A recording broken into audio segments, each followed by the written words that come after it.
एक ऐसी दास्तान जिसे सुनकर आपके रोंगटे खड़े हो जाएंगे। एक भटकती हुई परछाई की पुरइसरारो खौफनाक दास्तान, परछाई।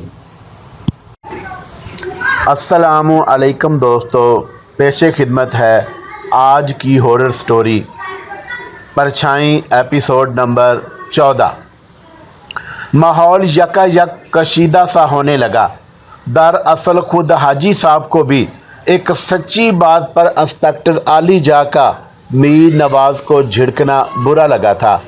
लिहाजा वो भी कड़क लहजे में और चुभती हुई नज़रों से इंस्पेक्टर आली जा की तरफ देखते हुए काटदार लहजे में बोले, इंस्पेक्टर, मीर नवाज ने मुझे बताया था कि जब उसके बाप हारी मीर मोहम्मद को किसी नामालूम शख्स ने कत्ल किया तो ये अपने छोटे भाई अहमद नवाज और गोट के चंद लोगों के साथ यहाँ आपके पास वक़ूए की रिपोर्ट लिखवाने आया था, मगर आपने इन दोनों भाइयों को। अचानक इंस्पेक्टर आली जा हाजी साहब की बात काट कर बोला, छोड़े हाजी साहब, आप भी किसकी बात पर एतबार कर रहे हैं? दुश्मनियाँ चलती रहती हैं और ये लोग छोटी छोटी बात पर एक दूसरे का खून बहा देते हैं। मैंने इससे मामूली का केस समझा था। वैसे भी इस इलाके में कानूनी फैसलों से ज़्यादा राजवड़ी फैसलों को फौकियत दी जाती है। हमारी तो मेहनत अक्सर उस वक़्त ज़ाया चली जाती है। आखिर में ये लोग पुलिस को खवार करने के बाद अपने भोतारों और साईं वडेरों की औताकों में फ़ैसले ले जाते हैं। इंस्पेक्टर अली जा ने एक लम्हा तवक्कुफ किया और फिर हाजी साहब के चेहरे का बगौर जायज़ा लेते हुए मुस्तफसर हुआ। हाजी साहब, आप बताएं, अब मैं इस वक्त आपकी क्या खिदमत कर सकता हूं? उसकी बात सुनकर हाजी साहब ने महसूस किया कि बहस करने का कोई फ़ायदा नहीं, बात आगे बढ़ाना इस वक्त ज़्यादा ज़रूरी है। लिहाजा फिर वो किसी कुर्सी पर बैठे बैठे पहलू बदलते हुए ज़रा खंकार बोलकर बोले, जी इंस्पेक्टर साहब, आप मेहरबानी फरमाकर FIR दर्ज करके इसका बयान कलम बंद कर लें और इस केस को पाया तकमील तक पहुंचाएं। मीर मोहम्मद के नामालूम कातिल को तलाश करना बहरहाल आपका काम है।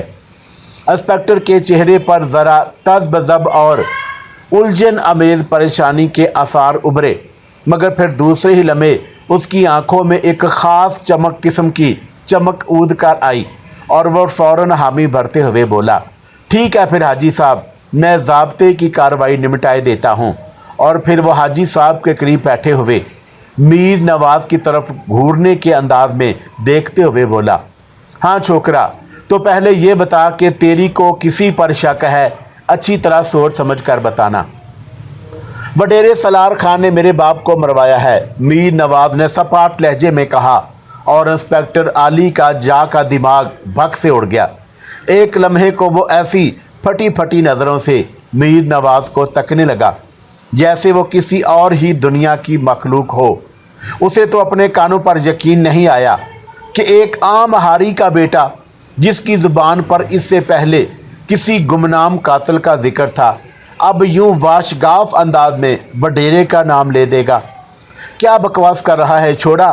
वो एकदम फट पड़ा। तेरे को मालूम है तू क्या कह रहा है?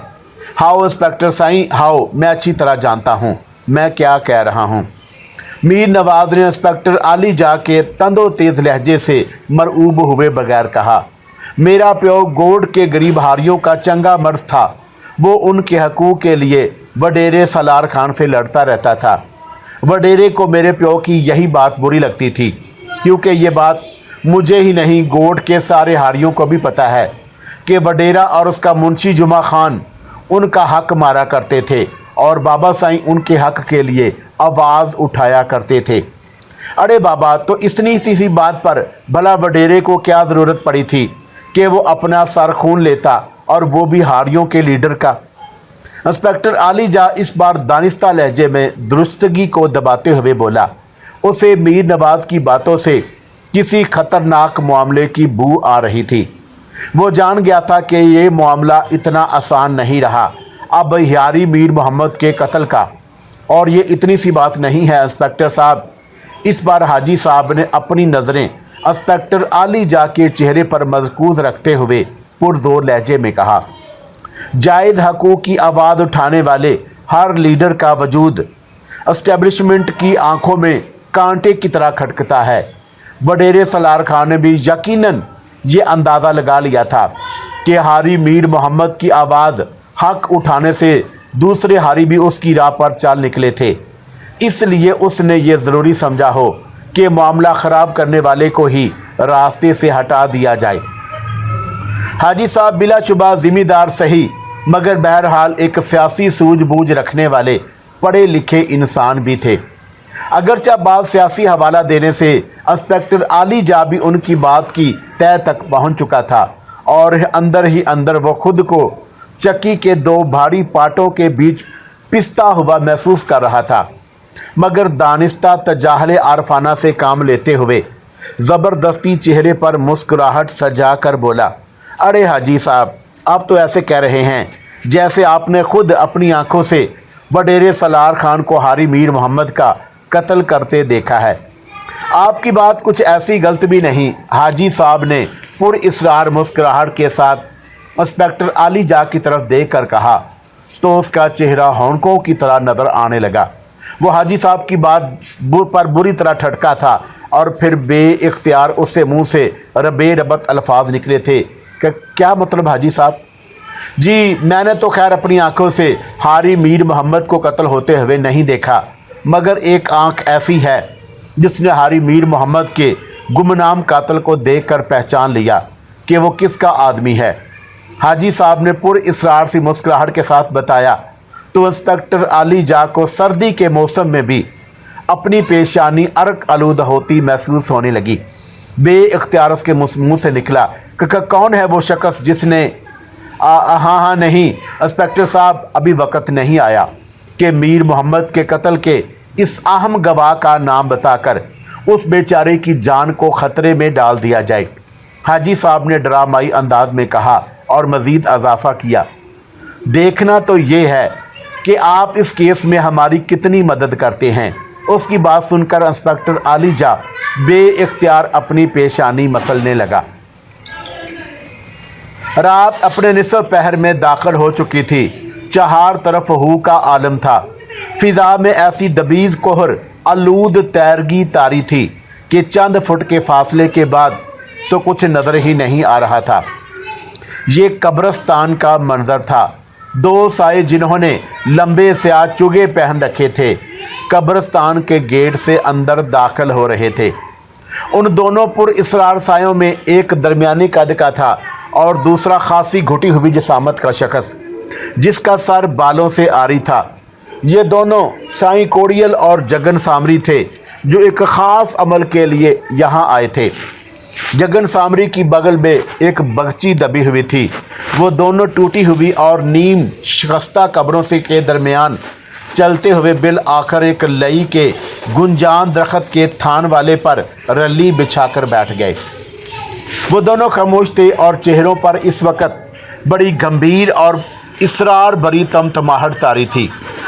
बगची के अंदर से जगन सामरी काले मंत्रों वाला सामान जल्दी जल्दी निकाल कर अपने सामने फैलाने लगा। उनमें एक इंसानी ढांचे की अस्तखवानी खोपड़ी, रान के हिस्से की दो हड्डियां और उल्लू की खुश्क आंखों के चोरे के एक छोटे मर्तबान के अलावा और भी मुख्तलिफ सफूफ की छोटी बड़ी शीशियां। इंसानी खोपड़ी का ऊपरी हिस्सा खुला हुआ था। जगन सामरी ने एक चिराग सा जलाकर खोपड़ी के ऊपर खुले हिस्से से अंदर रख दिया। तब फिर एकदम जैसे खोपड़ी की आंखों वाले तारीक गड़े रोशन हो गए। इंसानी खोपड़ी का वो रोशन फानूस बड़ा ही पुरइसरार और हैबतनाक दिखाई दे रहा था। साईं कोड़ियल बड़ी दिलचस्पी के साथ इस मंजर को तके जा रहा था। बूढ़े जगन सामरी ने आज की रात को अपने काले मंत्रों की खातर खवा तकमील के लिए बहुत मुनासिब जाना था।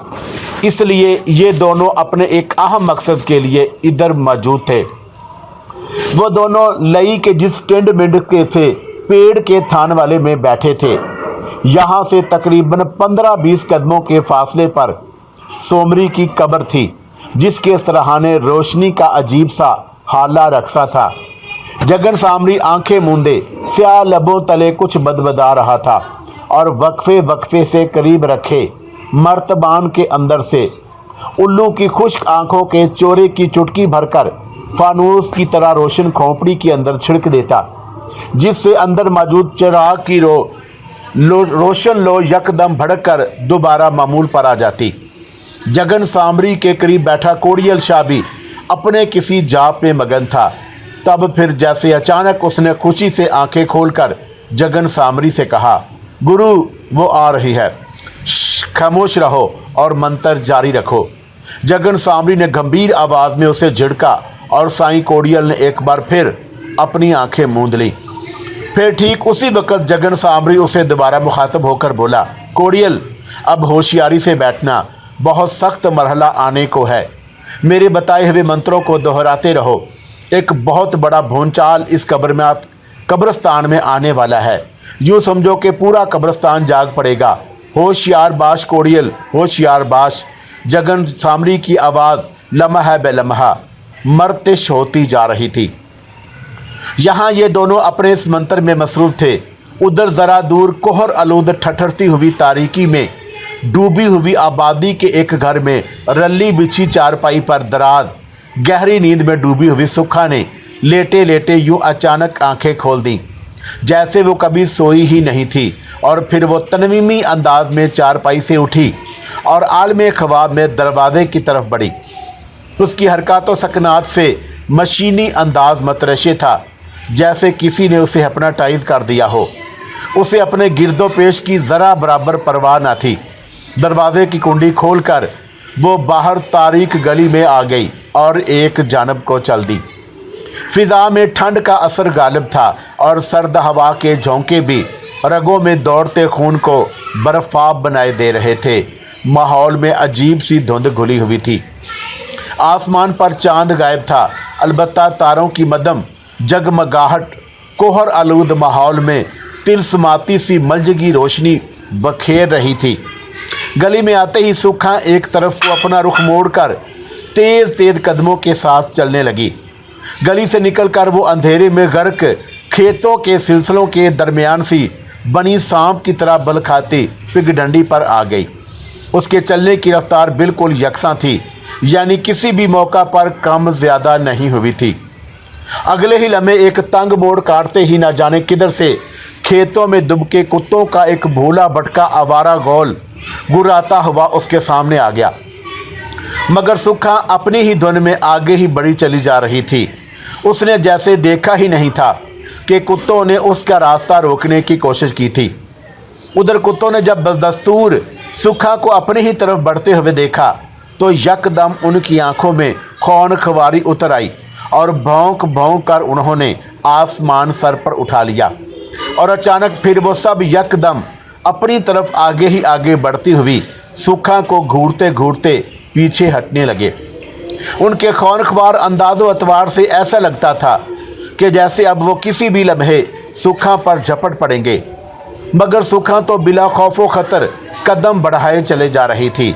और फिर जैसे ही वो गुराते हुए कुत्तों के करीब पहुंची तो अचानक एक वाक़या ज़हूर पजीर हुआ। सारे के सारे कुत्ते अचानक प्याऊं प्याऊं की आवाज़ें निकालते ज़मीन पर बैठकर दुम्मे हिलाने लगे और सुखा आराम से उनके करीब से गुजरती चली गई। खेतों का सिलसिला अब ख़त्म हो चुका था। आबादी खासी पीछे रह गई थी। अब रेतला इलाका शुरू हो गया जो मुख्तसर अरसे में तमाम हुआ और सामने गुबार आलूद मदम रोशनी में कब्रिस्तान की शिकस्ता चार दीवारी नज़र आ रही थी।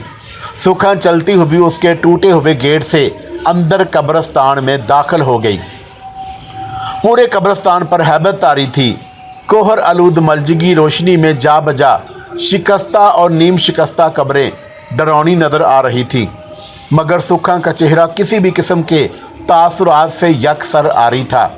माहौल की हैबत नागी से आरी और उसका चेहरा भी अब पुर इसरार मंजर पेश करने लगा था जो बिल्कुल सपाट था। सुखा जैसे तनवीम की कफियत में चलती हुई लई के उस टेंड मेंड पेड़ के नज़दीक पहुँच कर रुक गई जिसके थान वाले में जिगन सामरी और साईं कोड़ियल मौजूद थे।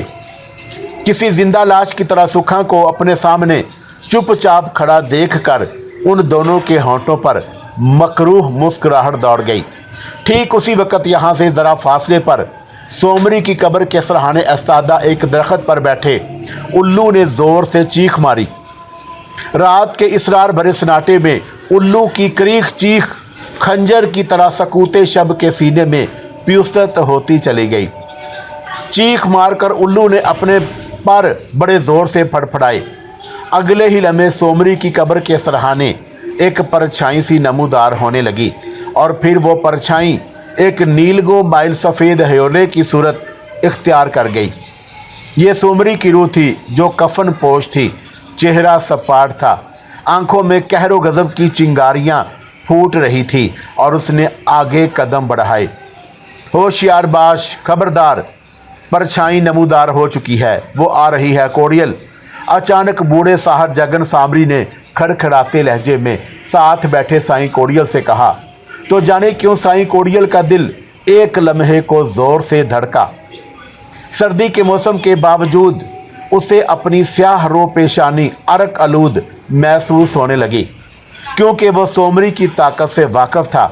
एक बार पहले भी वो बड़ा कांटे का मुकाबला कर चुका था उसके साथ और उसकी जान के लाले पड़ गए थे। बड़ी मुश्किल से जान छुड़ाकर भागा था, मगर अब उसे अपने गुरु जगन सामरी की मौजूदगी काफ़ी सहारा दिए हुए थी। सुखा उनके सामने पथराई हुई आंखों के साथ खड़ी थी, जैसे किसी हुक्म की मुंतज़िर हो। उसका मासूम और हसीन चेहरा इस वक्त बिल्कुल सपाट था और जगन सामरी उस पर काले मंत्र पढ़कर फूंक रहा था। जगन सामरी एक बड़ा ही मकार और चालाक इंसान था। उसने सोमरी को काबू करने या मुकाबले के लिए जानबूझकर सुखा जैसी एक आम लड़की का इंतखाब किया था, क्योंकि वो अच्छी तरह से ये बात जानता था कि सोमरी बेशक एक भटकी हुई रूह सही, लेकिन बहरहाल एक नेक खसलत रूह थी और बिला वजह किसी को तंग नहीं करती थी। सुखा जब उसके मुकाबले में आएगी तो यकीनन सोमरी को अपनी पुरइसरार कुव्वतों की वजह से पहले ही से उस हकीकत का इल्म होगा कि सुखा एक ऐसी लड़की है जिसे इन दोनों शैतानों साईं कोड़ियल और जगन सामरी ने अमल करके इसके मुकाबले के लिए मैदान में उतारा है। कब्रिस्तान के पुरहैबत माहौल में अजीब सी शाएं शाएं हो रही थी। एक पुरइसरार और खौफनाक जंग का आगाज़ होने वाला था। खुश्क पत्तों की पुरइसरार चरमराहट बढ़ती जा रही थी। सोमरी किसी हवा के झोंके की तरह गैज़ो गज़ब के आलम में उनके करीब पहुंची तो उसी लम्हे जगन सामरी ने आखिरी फूंक सुखा के चेहरे पर मारी तो उसी वक़्त सुखा के चेहरे के मासूमाना नक्शो निगार तेज़ी से बदलने लगे। उधर सुखा के चेहरे की तब्दीली का अमल जारी था और उधर सोमरी की रूह गैज़ो गज़ब के आलम में उन दोनों खबीस शैतानों के सरों पर पहुंच गई और खरखराती आवाज़ में बोली, तुम दोनों मरदूद शैतान यहाँ से फ़ौरन दफ़ा हो जाओ। एक मासूम लड़की को अपने काले मंत्रों की भींट चढ़ाने का तुम्हारा नापाक मंसूबा मैं अभी मिट्टी में मिला दूंगी। ये कहकर सोमरी ने ज़हरी लब कुछ पढ़ना शुरू कर दिया। उधर जगन सामरी सोमरी की धमकी से लापरवाह आंखें मूंदे कुछ बदबदाने में मसरूफ़ था, जबकि उसके पास ही बैठा साईं कोड़ियल घबराया हुआ नज़र आ रहा था। उसकी डरी डरी नज़रें सोमरी के चेहरे पर जमी हुई थी। अचानक जगन सामरी ने यकदम आंखें खोल दी। सोमरी सुखा के चेहरे पर कुछ पढ़कर फूंक मार चुकी थी। सुखा के चेहरे पर फूंक लगते ही सुखा आन की आन में अपनी असली हालत में आ गई। भाग जाओ लड़की, सोमरी ने जैसे सुखा के होश में आते ही चिल्लाकर कहा और अगले ही लम्हे सुखा उल्टे पैरों वापस मुड़ गई। सचा साईं, ये क्या हो गया? साईं कोड़ियल ने अपने गुरु का हरबा नाकाम होते देखा तो घबराकर बोला, मगर जगन सामरी वैसे ही आराम के साथ बैठा रहा और उसके होंठों पर बड़ी गहरी और पुरइसरार मुस्कुराहट रखसा थी और उसके लब अब भी गैर महसूस अंदाज में मुतहरक थे। साईं कोड़ियल को जगन सामरी का बेफिक्र अंदाज बड़ा खुल रहा था और उसी लम्हे सोमरी की गुर्राहट दोबारा सुनाई दी, तुम दोनों शैतानों ने मेरी बात नहीं सुनी, दफ़ा हो जाओ जल्दी यहाँ से, वरना जलाकर खाक कर डालूंगी। इस बार जगन सामरी के चेहरे पर कहर बार तासरात उभरे और फिर वह सोमरी को घूरता हुआ यकदम अपनी जगह से उठ खड़ा हुआ और गुर्राकर बोला, तू खुद को क्या समझती है? तेरे सामने कोई आम आलम नहीं खड़ा। मैं हिमालय का साहर जगन सामरी हूँ। हिंदुस्तान के पुरअसरार जंगलों, कब्रिस्तानों और वीरानों में मेरे काले मंत्रों का कोई आज तक तोड़ नहीं कर सका। तू एक आम भटकी हुई रूह मेरा क्या बिगाड़ लेगी? अब साईं कोड़ियल को ज़रा हौसला हुआ और जगन सामरी की लाफ जनी पर सोमरी की आंखों में जैसे चिंगारियां फूटने लगीं और फिर उसी लम्हे उसे घूरती हुई गुर्राई, ये पाक धरती है कुत्ते, यहाँ तेरा काला मंत्र ज़रा काम नहीं आवेगा। मैं तुझे आखिरी बार कहती हूँ, इस धरती से दफ़ा हो जा वरना। अभी सोमरी ने इतना ही कहा था कि यकायक फिजा में एक लर्जा खेज गैर इंसानी चीख उभरी और फिर अचानक सुखा पर्दा तारीकी से नमूदार हुई, मगर उसकी हैबत इंतहाई डरावनी थी। अगर उस वक़्त किसी आम इंसान की निगाह उस पर पड़ जाती तो यकीनन सुखा की डरावनी सूरत देखकर उसकी रूह फना हो जाती। हत्ता कि साईं कोड़ियल जैसा आमल भी एक लम्हे को सुखा का ये खौफनाक रूप देखकर लर्ज गया था, मगर फिर दूसरे ही लम्हे उसने अपनी सरासीमा कैफियत पर काबू पा लिया था, क्योंकि वो जानता था कि यह सुखा ही थी जिसे जगन सामरी ने सोमरी के मुकाबले पर उतारने के लिए ये रूप दिया था। सुखा की डरावनी सूरत देखकर यह महसूस ही नहीं होता था कि थोड़ी देर पहले वाली एक मासूम सी नरमो नाजुक लड़की, सुखा का चेहरा झुलसा हुआ था, आंखों के पपूटे गायब होने की वजह से ढेले फटे फटे और बाहर को उबले पड़ रहे थे। नाक की जगह सिर्फ 2 सुराख थे, होंठ सिरे से ही गायब, जिसकी वजह से उसकी बाछों से झांकने वाले 2 नोकीले दांत बहुत भयानक नजर आ रहे थे। मुंह से खून की लकीरें बह रही थी। सर के बाल संपोलों की तरह उसके अस्तखवानी शानों पर कुलबुला रहे थे। बुढ़े शैतान मरदूद, तूने इस मासूम छोकरी को क्या से क्या बना दिया। मैं अब तुझे जिंदा नहीं छोड़ूंगी, ले संभाल मेरा वार। सोमरी ने कहर आलूद लहजे में जगन सामरी से कहा और फिर अगले ही लम्हे सोमरी ने अपना एक हाथ फिजा में लहराया तो अचानक फिजा में एक खौफनाक सींगों वाले बैल का सर नमूदार हुआ, जिसका निचला धड़ गायब था और उसकी 2 मोटी मोटी उभरी हुई आंखें सुर्ख बल्ब की तरह रोशन थी और लंबूतरे मुंह से खौफनाक अंदाज में डकराने की आवाज़ें बरामद हो रही थी। वह टक्कर मारने के अंदाज में जगन सामरी की तरफ बढ़ा, मगर जगन सामरी को तो जैसे कोई परवाह ही ना थी। वो वैसे ही इत्मीनान से ज़मीन पर आलती पालती मारे बैठा मुस्कुरा रहा था। अलबत्ता साईं कोड़ियल कुछ डरा डरा सा नजर आ रहा था। जैसे ही बैल का वह डकराता हुआ सर जगन सामरी के करीब आया, सुखा ने अचानक एक कड़ी चीख मारी और हवा में मुअल्लक होकर तैरते हुए बैल के सर की राह में आ गई और अपना एक हाथ का ताकतवर घोंसा रसीद कर दिया। बैल के कटे हुए सर के मुंह से बेहानक चिंगार सी निकली और अगले ही लम्हे वो पाश पाश हो गया। सोमरी अपना वार नाकाम जाते देखकर तलमला उठी और उसके जी में आई कि सुखा के इस चुड़ैल रूप को वो अच्छी तरह मजा चखाए, लेकिन वो जानती थी कि इस चुड़ैल के पीछे एक नरमो नाजुक और मासूम लड़की सुखा का चेहरा है, जिसे कुछ खबर नहीं थी कि वो किस पुरअसरार और खौफनाक सूरत हाल का शिकार हो गई है। ये सारी चाल उस बदबख्त जगन सामरी की थी। अब वो चुड़ैल सोमरी पर पे दर पे वार करती चली जा रही थी। उधर साईं कोड़ियल और जगन सामरी बड़े आराम के साथ ये जंग देख रहे थे और साथ ही साथ बदमस्त कह के भी लगा रहे थे। ऐसे में अचानक उन्हें सोमरी की चीख सुनाई दी, एक कर्बनाक चीख। साईं कोड़ियल का दिल मुसद्दत से झूम उठा और उसकी तो मुराद बर आई थी। उसने सोमरी को सुखा के चुड़ैल रूप के पे दर पे जादुई हमलों से पिसा होते हुए देखा। वो करी सूरत चुड़ैल साहर जगन सामरी के इशारों पर सोमरी के खिलाफ बढ़ चढ़कर हमले कर रही थी। अब उसने सोमरी के गिर्द आहनी जंजीरों का जाल गिरा दिया था।